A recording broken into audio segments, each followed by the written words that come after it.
कसाई था सदना। वह बहुत ईमानदार था। वो भगवान के नाम कीर्तन में मस्त रहता था। यहाँ तक कि मांस को काटते बेचते हुए भी वह भगवान नाम गुनगुनाता रहता था। एक दिन वह अपनी ही धुन में कहीं जा रहा था कि उसके पैर से कोई पत्थर टकराया। वह रुक गया। उसने देखा एक काले रंग के गोल पत्थर से उसका पैर टकरा गया है।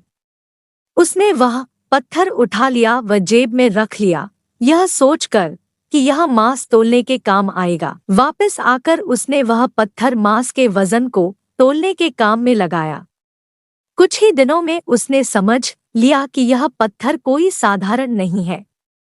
जितना वजन उसको तोलना होता, पत्थर उतने वजन का ही हो जाता है। धीरे धीरे यह बात फैलने लगी कि सदना कसाई के पास वजन करने वाला पत्थर है। वह जितना चाहता है पत्थर उतना ही तोल देता है। किसी को 1 किलो मांस देना होता तो तराजू में उस पत्थर को एक तरफ डालने पर दूसरी ओर 1 किलो हो तो वह पत्थर 2 किलो के भार जितना भारी हो जाता। इस चमत्कार के कारण उसके यहाँ लोगों की भीड़ जुटने लगी। भीड़ जुटने के साथ ही सदना की दुकान की बिक्री बढ़ गई। बात एक शुद्ध ब्राह्मण तक भी पहुंची।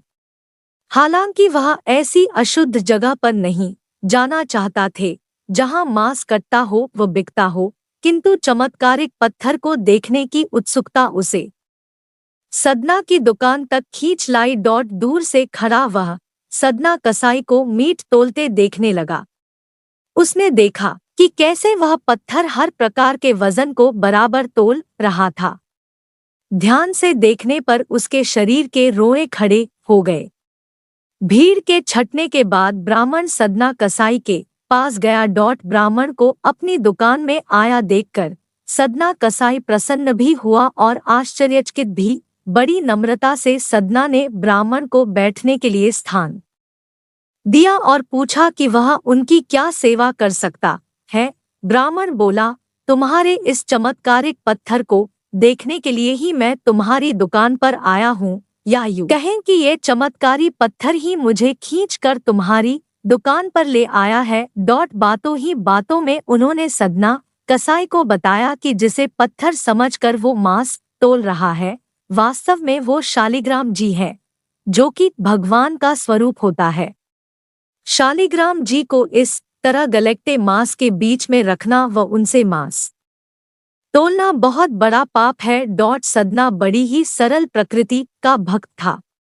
ब्राह्मण की बात सुनकर उसे लगा कि अनजाने में मैं तो बहुत पाप कर रहा हूँ। अनन्य विनय करके सदना ने वह शालिग्राम उन ब्राह्मण को दे दिया और कहा कि आप तो ब्राह्मण हैं, आप ही इनकी सेवा प्रचर्या करके इन्हें प्रसन्न करें।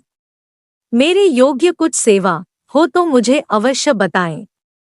ब्राह्मण उस शालिग्राम शिला को बहुत सम्मान से घर ले आए।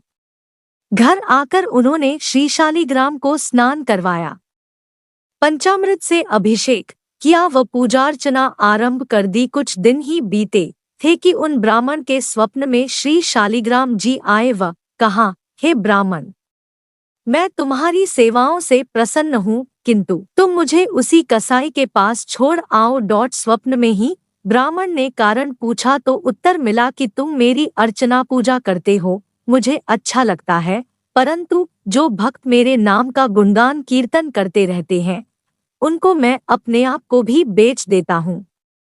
सदना तुम्हारी तरह मेरा अर्चन नहीं करता है, परंतु वह हर समय मेरा नाम गुनगुनाता रहता है, जो कि मुझे अच्छा लगता है, इसलिए तो मैं उसके पास गया था।